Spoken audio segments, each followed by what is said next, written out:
जिस तरह से हम देखते हैं कि आए रोज़ थैलेसीमिया के पेशेंट्स जो हैं जिनमें तादाद भी बढ़ती जा रही है, इतना ख़तरनाक इजाफा किस वजह से हो रहा है।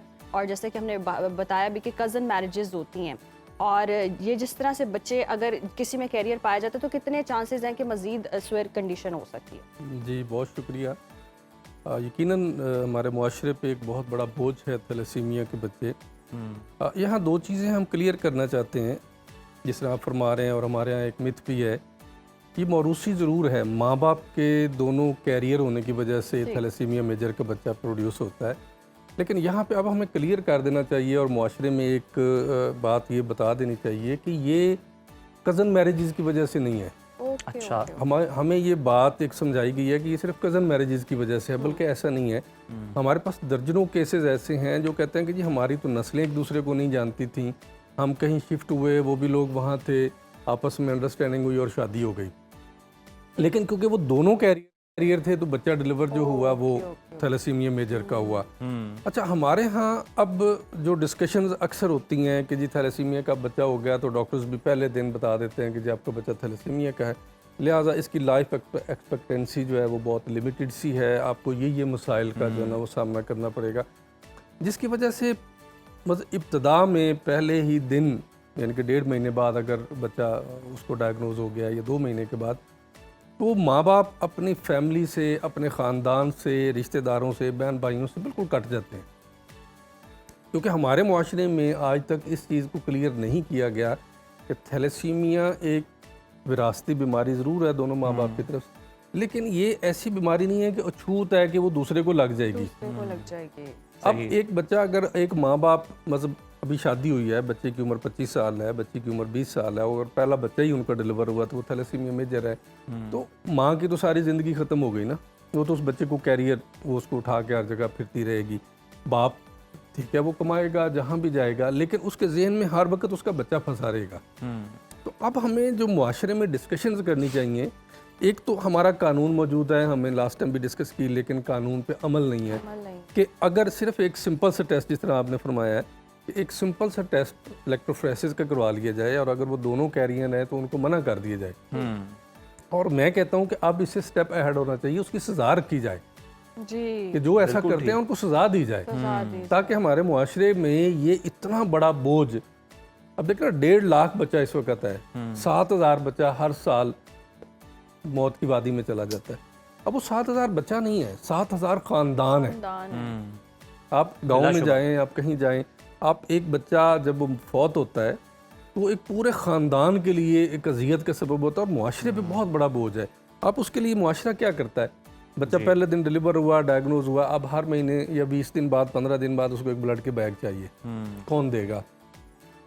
हमारे मुआशरे में आप देखें ना, चंद एक इदारे हैं जो ब्लड देने वाले हैं जी, सही। अब वो माँ बाप एक तो साइकोलॉजिकली इतने बड़े प्रॉब्लम का शिकार हो जाते हैं, सेकेंडली उनको ब्लड मिलता नहीं है, वो दर बदर के धक्के खाते फिरते हैं।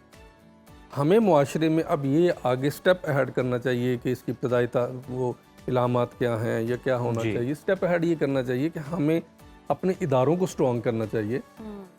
सबसे पहले तो हमें हॉस्पिटल्स में ऐसी सोसाइटियाँ बनानी चाहिए कि इनके वालिदैन को आपस में बिठाया जाए, वो अपने तजर्बात शेयर किया जाए, डॉक्टर्स को बताया जाए कि अगर भाई ये आप इनको डायग्नोज कर दिया है तो अब इनके लिए आसानी होनी चाहिए, इनको दर बदर की ठोकरें नहीं खानी चाहिए।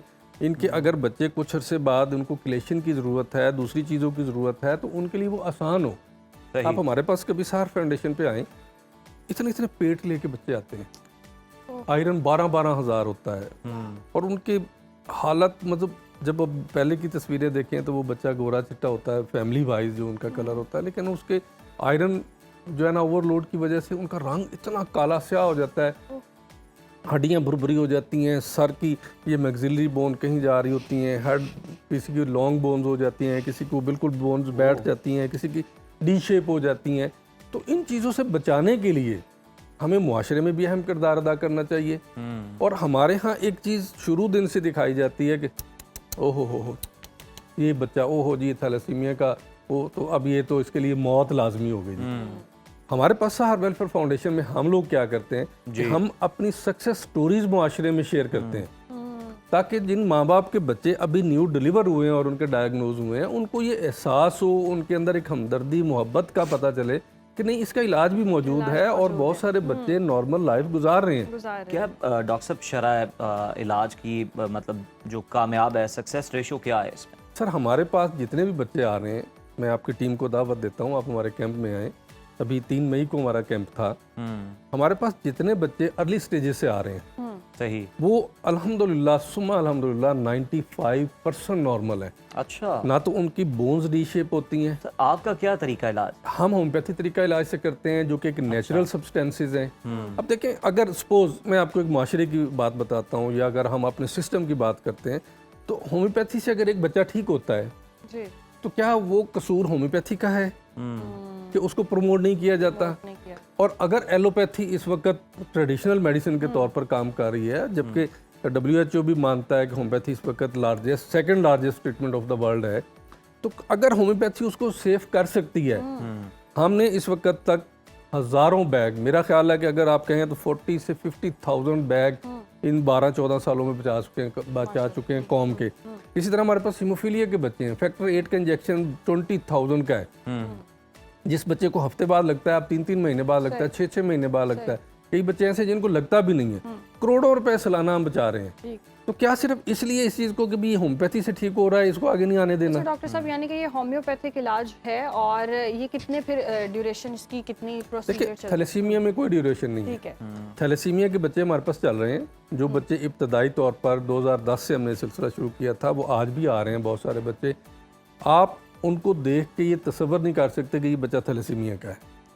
वो बाज़ वक़्त ब्लड लगवाने जाते हैं तो वो भी उनको वापस भेजते हैं कि ये थैलेसीमिया का नहीं है, तो बिल्कुल नॉर्मल बच्चा नज़र आ रहा है। अच्छा। क्योंकि उसकी स्प्लीन नॉर्मल है, उसका लिवर नॉर्मल है, हार्ट नॉर्मल है, उसको किसी किस्म की कोई सीजनल चेंजेस अफेक्ट नहीं करती, उसकी बोन 100% जिस तरह एक नॉर्मल बच्चे की बोन्स हैं, और वो स्कूल गोइंग है। हमें अब मुआशरे में ये करना चाहिए कि ये सक्सेस स्टोरीज हमें शेयर करनी चाहिए मीडिया पे, ताकि जो माँ बाप बेचारे इब्तदाई तौर पर फंसे हैं उनके लिए एक कहानी सक्सेस स्टोरी के तौर पर मौजूद हो, और उनको एक हौसला हो, उनको मेंटली तौर पर ये बताएं कि आप कब से ये इलाज कर रहे हैं, और जब से आपने इलाज का आगाज़ किया, कभी आपने ब्लड बैग जो है वो नहीं लगाया बच्चों को, और हमेशा मेडिसिन से ही, होम्योपैथिक मेडिसिन से ही इनको इलाज करते रहे, इनका हमारे पास जो बच्चे आते हैं, बहुत सारे बच्चे, इसमें 3 तरह के बच्चे हैं। एक तो ये है कि ब्लड बैग उनको मंथली लग रहा है, सही, उसमें कोई गैप नहीं आया, लेकिन उसका आयरन लेवल ठीक हो गया है, स्प्लीन नॉर्मल है, लिवर नॉर्मल है, उसकी बोन्स नॉर्मल है, साइकी तौर पर वो बच्चा नॉर्मल है, वो स्कूल गोइंग है, भागता है, दौड़ता है, उसको ये एहसास नहीं होता कि मैं बीमार हूँ। दूसरे सेकंड जो इसकी फॉर्म आप कह लें, वो ये है कि अगर उसको 15 दिन बाद लग रहा था, तो आज महीने या 2 महीने के बाद लग रहा है, और बाकी सारी चीज़ें नॉर्मल है। हमारे पास 2 सक्सेस स्टोरीज ऐसी हैं। एक बच्ची है, उसको मंथली लगता था, आज 3.25 साल हो गए हैं, उसको ब्लड नहीं लगा अभी तक, जबकि हमारे ट्रीटमेंट के दौरान एक दफ़ा उसको कोई सीवियर किस्म की इन्फेक्शन हुई, जैसे ये डेंगू आया और ये कोविड आया, तो उसको हॉस्पिटलाइज होना पड़ा, जैसे एक आम बच्चा बीमार होता है। उस वक्त उसको कुछ ब्लड बैग लगे, अदरवाइज इस वक्त फिर 3.25 साल हो गए उसको ब्लड बैग नहीं लगा। अब ये सक्सेस स्टोरीज हमें देनी चाहिए, और आपके पास तो क्योंकि टाइम नहीं होता इतना, प्लेटफॉर्म से हमारा मकसद भी यही है कि हम बता सकें कि ये इसको ऐसा ना समझा जाए कि बस परेशान हो जाते पेरेंट्स। थैलेसीमिया का सुनकर अव्वल तो अगर किसी को हो तो बड़ी परेशानी होती है, माँ बाप बहुत ज़्यादा ले के बच्चे को फिरे होते हैं, फिर ब्लड नहीं मिल रहा होता। ब्लड की मुंतकिली अगर उसकी बात कर लें तो उसमें कितनी पेचीदगियाँ होती हैं, जिसमें क्या तब्दीलियाँ आ रही होती हैं, क्या प्रॉब्लम्स हो सकती हैं। देखिए, एक तो है ना कि आपने एक बच्चे को ब्लड बैग दे दिया, ठीक जी, अब वो सिर्फ ब्लड बैग नहीं है, उसकी ज़िंदगी उसमें ज़रूर है, लेकिन उसमें बहुत सारे जहर हैं उसके लिए। अब उसमें ओवरलोड हो जाता है आयरन, वो आयरन उसकी लिवर को भी ग्रैस्प कर लेता है, उसकी तिली को भी ग्रैस्प कर लेता है, और वो जो उन्होंने क्लियरेंस करनी थी, ब्लड को प्योरीफाई करना था, वो अब नहीं कर पा रहे। ठीक, अब उसके लिए क्या होता है कि 8 घंटे एक बच्चे को बिठाया जाता है क्लेशन थेरेपी के लिए। अब एक बच्चा अकेला तो बैठ नहीं सकता, अगर उसकी उम्र 2.5 साल या 3 साल है, क्या होगा, माँ को बैठना पड़ेगा।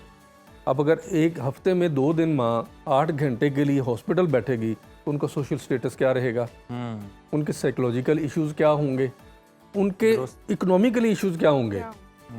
क्योंकि अगर एक बाप भी उसके साथ बैठा है तो वो उनका सोशल स्टेटस और फैमिली में हमें ये अब बात बतानी चाहिए कि ये कोई अछूत नहीं है जी और इनका सहारा बने। होता यह है कि इन बच्चों को अब स्कूल में, मैं आपके थ्रू ये बात कहना चाहता हूँ कि उन टीचर्स को, अब हमारे बच्चे जो एसआर वेलफेयर फाउंडेशन से ट्रीटमेंट करवा रहे हैं वो स्कूल गोइंग है, स्कूल में उनका मजाक उड़ाया जाता है, उनको अलग बिठाया जाता है, टीचर्स उनको किसी किस्म की कोई रिलैक्सेशन नहीं देते। हालांकि इन बच्चों को फ्लेक्सिबिलिटी होनी चाहिए अटेंडेंस में कि अगर इनको ब्लड लगना है तो उस दिन टीचर को पता होना चाहिए और टीचर को दूसरे बच्चों को बताना चाहिए कि देखें इसको अगर बीमारी है तो अल्लाह की तरफ से है, और अगर खुदा ना खास्ता हम में से कोई बीमार होता, जैसे मैंने आपको अपने हमारे बेटे की रवैये success बदलने की story बड़ी बताई। ज़रूरत है डॉक्टर सबसे बड़ा इशू ये है कि हमें अपने साइकोलॉजिकली इश्यूज जो है ना वो रिजॉल्व अगर करेंगे तो इन फैमिलीज को जो है ना हम सपोर्ट कर बिल्कुल दुरुस्त सकेंगे फरमाया आपने और मुआशरे से बहुत बड़ा बोझ हटा सकेंगे। हटा सकेंगे। और साइकोलॉजिकली एक सबसे बड़ा इशू ये भी है कि हमारी कौम में ये समझा जाता है कि एलोपैथी में सिर्फ इसका ट्रीटमेंट है, बाकी होम्योपैथी में इसका ट्रीटमेंट नहीं ट्रीटमेंट है। होना चाहिए, चाहे एलोपैथी में हो चाहे होम्योपैथिक में हो। अगर इलाज मुमकिन है तो क्यों नहीं प्रेफर करना चाहिए। अगर पेरेंट्स परेशान है तो वेल एंड गुड के ये ट्रीटमेंट हुकूमती सतह पर भी सराहा जाना चाहिए और इस पर काम भी होना चाहिए, याद भी फराहम करनी चाहिए। बहुत शुक्रिया आपके वक्त का।